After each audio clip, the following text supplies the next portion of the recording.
Hello tout le monde, j'espère que vous allez bien. Je vous retrouve aujourd'hui pour vous présenter un tutoriel pour créer ce portfolio, ce mini-album avec la collection Merry and Bright de Simple Stories. Voilà, donc pour la couverture que j'ai laissée malgré tout assez simple. Et puis à l'intérieur, j'ai créé tout d'abord sur la gauche un accordéon qui tient avec des petites flippettes en plastique.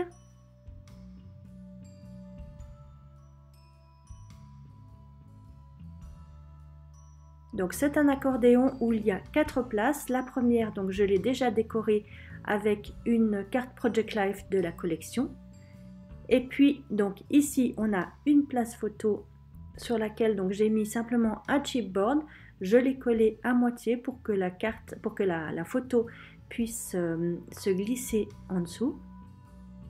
Et puis à l'arrière, on a encore donc 2 places photo. De nouveau donc avec des chipboards que j'ai collés à moitié pour pouvoir y glisser mes photos. Et puis donc sur mes flippettes, j'ai en fait collé des chipboards en forme de feuille de houx qui étaient exactement de la taille de mes flippettes. Voilà, et puis donc en dessous de mon accordéon, j'ai fait une petite pochette dans laquelle j'insère une carte Project Life pour faire un peu de journaling, donc pour noter 2-3 petites choses sur ces vacances de Noël. Et puis à droite, on a une cascade qui est retenue donc par une fermeture aimantée avec 4 places photo. Et puis en dessous, de nouveau, j'ai fait une petite pochette avec une carte de Project Life. Voilà, j'espère que ce projet vous plaît et je vous laisse donc avec le tutoriel. Alors, j'ai commencé par découper dans de la cartonnette 2 pièces de 12 par 18 cm, ensuite une pièce de 2 par 18 cm, une de 2,5 par 18 cm et la dernière de 4,5 par 18 cm. J'ai pris ensuite un papier cardstock Basil de 30 par 30 cm. J'ai découpé une bande d'environ 8 cm sur cette page que je suis venue recoller au bout, ce qui fait que j'obtiens une pièce qui mesure à peu près 38 par 22 cm pour recouvrir donc toutes mes cartonnettes et laisser un bord d'environ 2 cm en haut, en bas et de chaque côté pour pouvoir faire mes rabats. Alors à ce stade, je préfère utiliser de la colle en gel plutôt que du double face pour avoir la possibilité en fait de pouvoir bouger un petit peu mes cartonnettes si besoin, pour pouvoir vraiment les placer comme il faut. Il faut en effet que je les colle à environ 1 mm les unes des autres.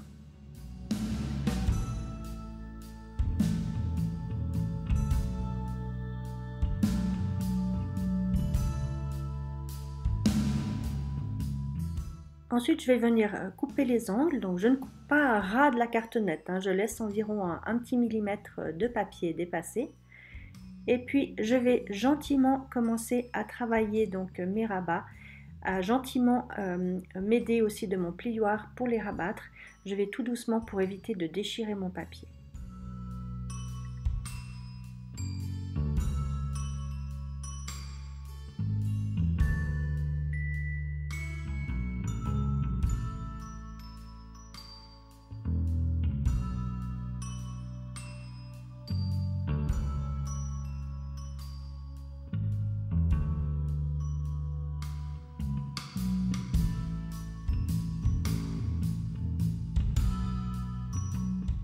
J'utilise donc ensuite cette fois du double face que je mets tout le long de mes rabats pour pouvoir venir les coller.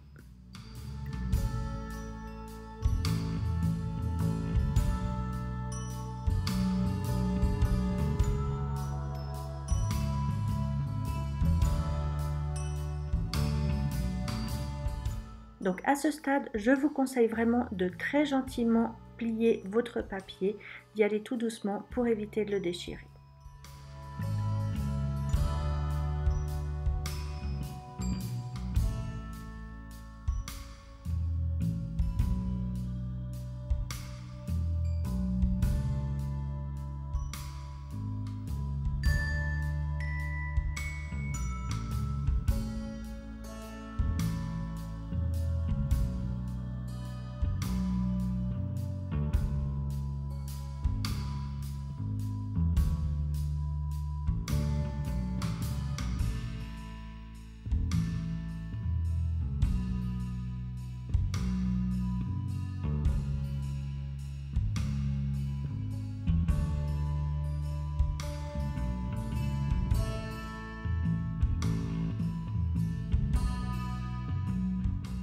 Ensuite, donc de nouveau à l'aide de mon plioir, je viens très gentiment travailler chaque pli de ma couverture d'album.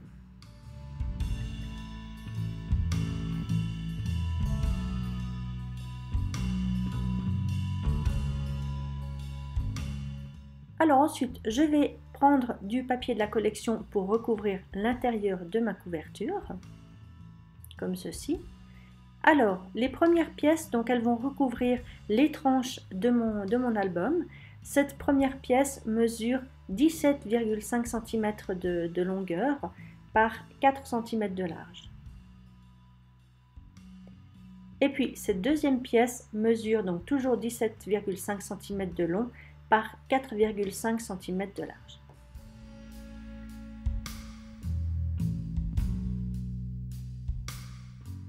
J'ai ensuite découpé mes papiers à 11,5 et 17,5 cm, donc deux pièces de cette taille-là, pour recouvrir l'avant et l'arrière de mon mini-album. Alors attention, si vous avez l'intention de vous servir de petites flippettes pour refermer votre accordéon, c'est à ce moment-là qu'il faut les fixer sur votre papier, donc sur le papier de gauche, avant de le coller sur la couverture. Ne faites pas comme moi parce que j'ai oublié cette étape. Et puis j'ai découpé donc une dernière pièce pour recouvrir mon petit rabat et celle-ci elle mesure donc toujours 17,5 par 4 cm de large.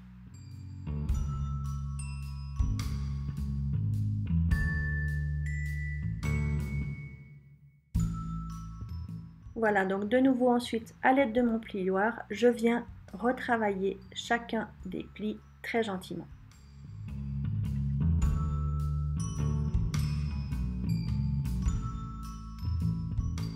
J'ai ensuite utilisé le même papier cardstock que pour recouvrir ma couverture. J'ai découpé un morceau de 15,5 par 23 cm et puis j'ai effectué donc des plis à 2 et à 10,5 cm, ce qui va me faire un petit accordéon pour 4 places photo.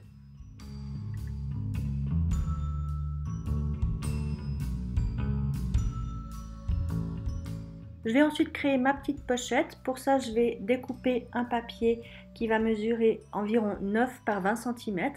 Je vais venir faire des petits rabats d'environ 1,5 cm sur les côtés et sur le bas. Et puis, comme vous voyez, je viens coller ça avec de nouveau de la colle en gel. Voilà, donc comme je vous le disais avant, c'est à ce moment-là que je me rends compte que j'ai oublié de fixer mes flippettes.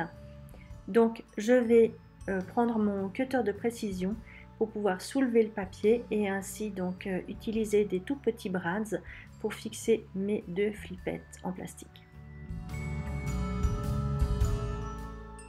Et puis donc comme ma caméra a décidé de couper à ce moment-là sans que j'y prête attention, vous ne verrez pas donc cette étape où je fixe mes flippettes. Donc je les ai simplement fixées avec des tout petits brads que je suis venue donc coller sous mon papier.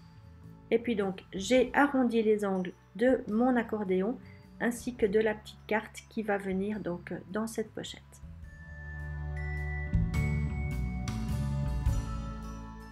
Et puis ensuite donc j'ai décidé de prendre une de ces grandes cartes Project Life de la collection pour venir décorer l'avant de mon accordéon.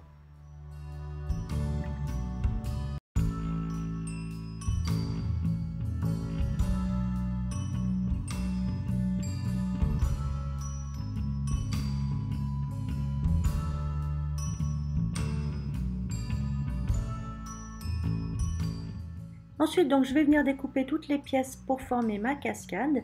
Et là aussi, je vais faire une bêtise. Donc, j'ai pas arrêté de faire des bêtises sur ce mini-album. J'ai quand même décidé de vous le poster puis de vous les montrer en fait parce que je pense qu'on est toutes à faire des bêtises à un moment ou à un autre. Et puis, l'important, c'est de savoir les rattraper. Voilà. Donc, pour cette cascade, j'ai découpé 4 cartes Project Life donc, de la collection. Les cartes qui sont carrées, qui mesurent 10 par 10 cm. Et puis, pour l'arrière, j'ai découpé donc 4 morceaux de cardstock de 10,5 par 10,5 cm. Et en fait la bêtise c'est que j'aurais dû les découper à 10,5 par 11,5 cm pour avoir la possibilité de faire un petit rabat et bien pour les fixer sur mon album.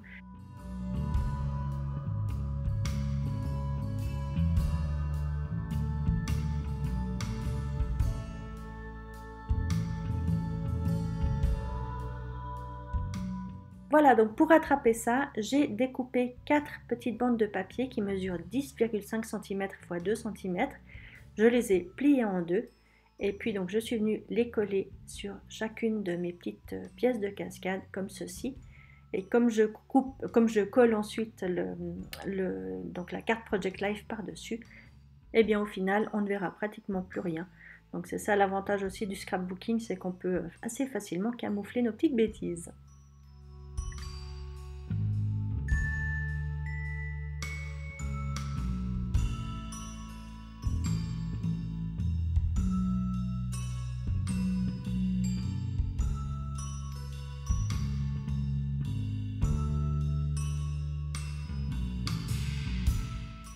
Et puis là, troisième bêtise, bah oui, on dit jamais 203.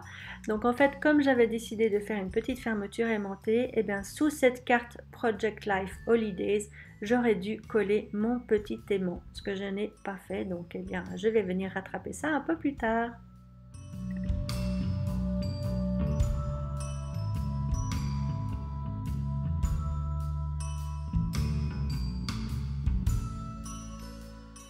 Donc comme je vous le disais, hein, pour rattraper ma petite bêtise, je reprends mon cutter de précision, je redécolle un tout petit peu ma carte Project Life et je vais y insérer mon petit aimant. Et ensuite, eh bien, je rajoute pas mal de colle pour que tout cela tienne comme il faut.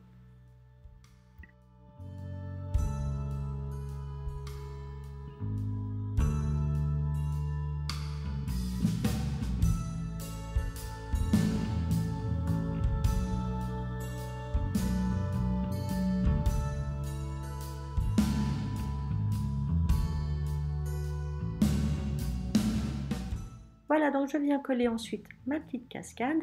Je commence à environ 2 cm du bord.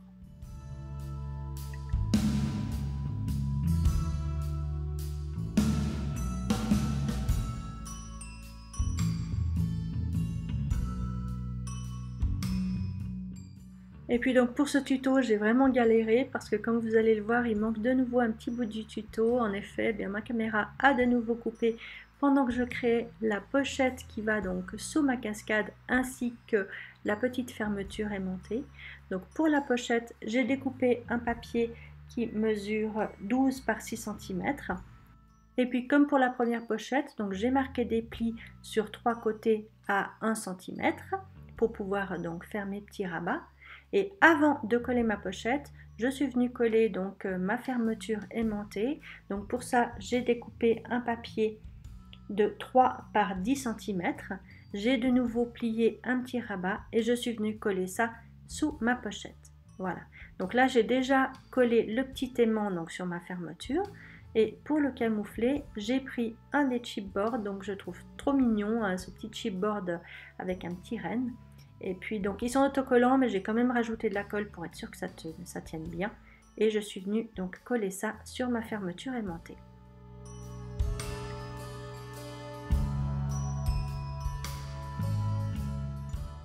Voilà, donc je repasse maintenant à l'extérieur de ma couverture. On va venir couvrir ça donc avec des papiers de cette magnifique collection. Donc tout d'abord, j'ai découpé deux papiers qui mesurent 11,5 par 17,5 cm.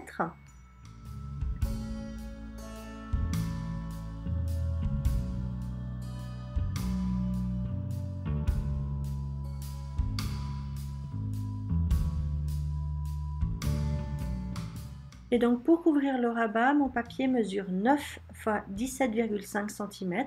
Alors pour les 9 cm, ça dépend un petit peu si vous utilisez comme moi ici une perforatrice de bordure, parce qu'évidemment, eh bien, ça va diminuer la taille de votre papier. Donc moi, je l'ai coupé à 9 cm et puis au final, elle a mesuré à peu près entre 7,5 et 8 cm, on va dire à peu près 8 cm. Donc ça, c'est à vous de voir si vous utilisez donc une perforatrice de bordure ou pas.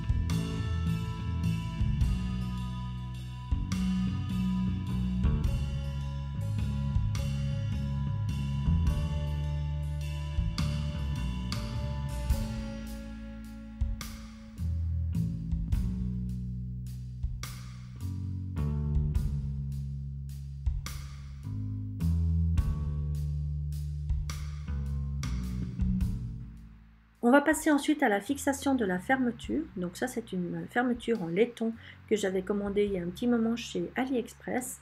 Vous en recevez, je crois, une vingtaine ou une trentaine pour moins de 2 euros. Voilà. Donc pour la fixer, eh bien, je viens simplement faire un petit point de repérage au milieu de ma couverture d'album. Et puis, bon, je sais qu'il y en a qui fixent ça avec des petits clous. Moi, je les fixe en général avec de la colle chaude.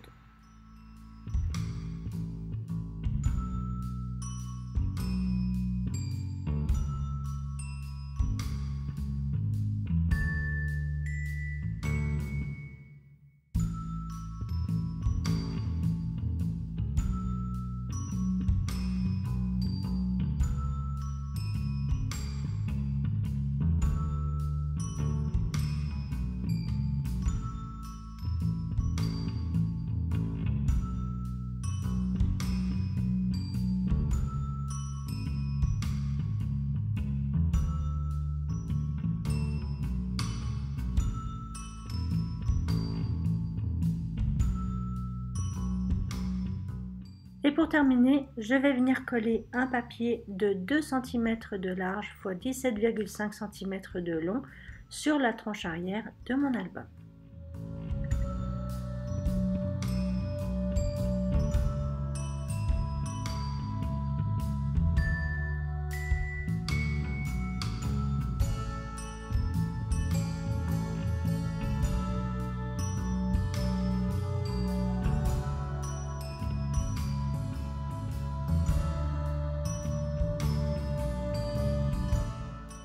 Voilà, bah écoutez, c'est la fin de ce tutoriel. Je suis vraiment désolée pour toutes les petites bêtises et tous les petits soucis que j'ai pu rencontrer pendant cette vidéo.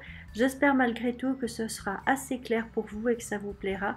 Si de toute façon vous avez la moindre question, vous pouvez me la poser soit en commentaire, soit m'envoyer un message privé ou un email. Je me ferai un plaisir d'y répondre. Moi, je vous retrouve très vite dans une prochaine vidéo. En attendant, prenez soin de vous et puis à bientôt. Ciao!